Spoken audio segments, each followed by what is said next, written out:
Barok dan rokoko merupakan bagian dari perjalanan sejarah dalam konteks seni, baik itu seni arsitektur, seni lukis, seni rupa, dan lain-lain, termasuk salah satunya yang akan kita bahas kali ini, yaitu dalam seni fashionnya. Tapi sebelumnya, kalian pernah dengar barok dan rokoko nggak sih? Jika kamu menyukai fashion dan mengikuti tren pada zaman ini, semestinya kamu mengetahui fashion juga memiliki sejarah sesuai dengan perkembangan zaman.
Pada kali ini kita akan balik sejarah fashion pada era barok dan rokoko.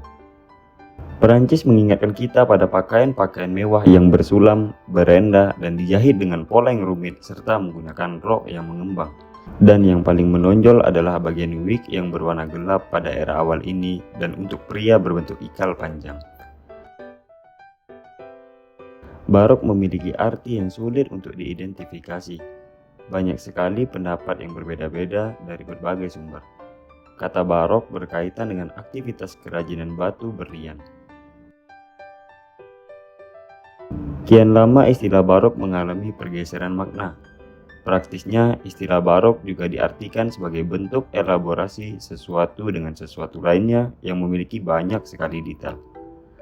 Pergeseran budaya yang signifikan terjadi di Prancis dan di tempat lain pada awal abad ke-18 yang dikenal sebagai pencerahan, yang lebih menghargai akal daripada otoritas. Di Perancis, lingkup pengaruh seni, budaya, dan mode bergeser dari Versailles ke Paris, di mana kelas borjuasi terpelajar memperoleh pengaruh dan kekuasaan di salon dan kafe. Seni barok muncul di Roma, Italia, dan berkembang sekitar tahun 1580 sampai dengan 1710.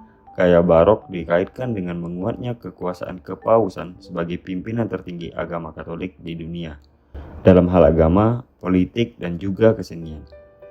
Sementara rokoko dapat dikaitkan dengan gaya abad 18 yang berkembang ketika seniman barok meninggalkan gaya simetris dan mulai menambahkan bunga, tanaman, dan ornamen lainnya. Pemakaian hiasan ornamentik membuat zaman ini menjadi istimewa. Pada era ini, fashion banyak menggunakan bordir berat dengan motif natural, bunga warna-warni, dan motif hewan mengiringi pakaian. Fashion yang dikenakan pada zaman ini suka memakai kerah yang mengembang dan bordir yang rumit. Tinggikan wigmu dan semakin tinggilah derajatmu merupakan istilah yang sangat terkenal pada masa ini. Ini dikarenakan harga wig yang sangat mahal sesuai kualitas dan mutunya. Wig yang paling populer dan membuat kontroversial dikenalkan oleh Ratu Marie Antoinette dengan sebutan puff. Sementara pemakaian wig pertama kali di Prancis dimulai pada masa Raja Louis XIII karena memiliki masalah pada rambutnya sejak lahir. Setelah naik tahtanya Raja Louis XIV, kaum bangsawan Bourbon menjadi fashion icon bagi seluruh bangsawan Prancis. hingga fashion menjadi lambang kejayaan pada masa itu. Karakteristik utama pada pakaian era ini ialah kemewahan pada ornamen yang dijahit menyatu dengan pakaian. Pada wanita, gaun kaum aristokrat lebih mengembang pada bagian rok dan lengan menggunakan petticoat atau dalaman rok sebanyak mungkin hingga mengembang dengan elegan. Sementara pria berkembang dalam mode berpakaian seperti dihiasi dengan renda-renda, rumbai, dan pita yang berjumlah hingga ratusan. Secara keseluruhan, pakaian yang dikenakan baik pria maupun wanita harus dibuat dengan warna terang atau tua. Dari hal gaya berbusana inilah yang menyebabkan perbedaan kontras bagi kaum borjuis dan proletar pada masa itu. Pada masa selanjutnya yaitu masa kekuasaan Raja Louis XV. Gaya dalam berpakaian ikut berganti juga. Disinilah transisi tren barok ke tren rokoko bermula. Tren ini dipopulerkan oleh selir sang raja yang bernama Madame Pompadour, yang sangat menyukai detail dan motif bunga yang ramai, bahkan penggunaan warna-warna pastel cerah. Pola yang menonjol pada pakaian di tren ini adalah bunga, bintang, serta akar yang meliuk-liuk. Lalu disulam dengan pola yang rumit dan pemakaian warna-warna cerah serta rumbai dan pita yang banyak. Perancang busana mendapatkan pengaruh yang lebih besar selama era ini, karena orang-orang berlomba untuk berpakaian dengan gaya terbaru. Majalah mode muncul selama era ini. Awalnya ditunjukkan untuk pembaca yang cerdas, tetapi dengan cepat menarik perhatian kelas bawah dengan ilustrasi penuh warna dan berita mode terkini.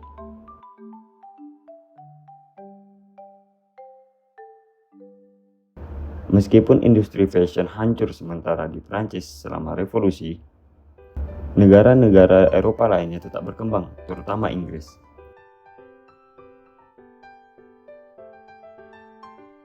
Selama periode ini, tren baru untuk wanita sedang berkembang juga. Penir atau lingkaran lebar yang dikenakan di bawah rok yang memanjang ke samping menjadi bahan pokok.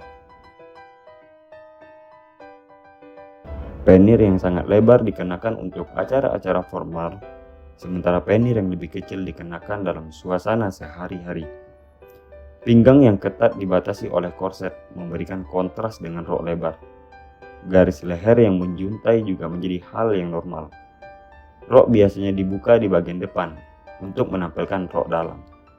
Lengan pagoda muncul sekitar pertengahan abad ke-18 yang ketat dari bahu ke siku dan diakhiri dengan renda dan pita yang melebar. Ada beberapa jenis utama gaun yang dikenakan selama periode ini. Seperti gaun Weteu, memiliki bagian belakang yang longgar yang menjadi bagian dari rok penuh dan ketat. Pada era barok, ornamen mewah pada pakaian menjadi yang utama. Namun pada era rokoko, para bangsawan berlomba memakai perhiasan sebanyak mungkin serta aksesoris lainnya seperti payung, kipas, dan tas yang gunanya sekedar untuk memperindah penampilan. Sedangkan pada pria, tidak begitu banyak yang mengalami perubahan dari era barok.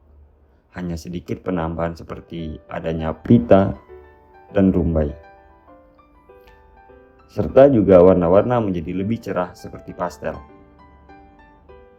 Dan tidak lupa, warna wig yang paling favorit pada era ini adalah warna putih.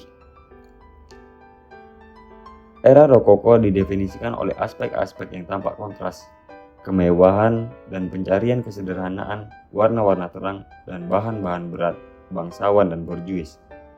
Puncak ini menghasilkan era yang sangat beragam dalam mode tidak seperti sebelumnya. Meskipun begitu, sebagian besar berakhir dengan revolusi Prancis. Ide dan aspek utamanya sangat mempengaruhi mode masa depan selama beberapa dekade. Nah, bagaimana teman-teman? Inilah sejarah singkat tentang barok dan rokoko dalam dunia fashion. Terima kasih.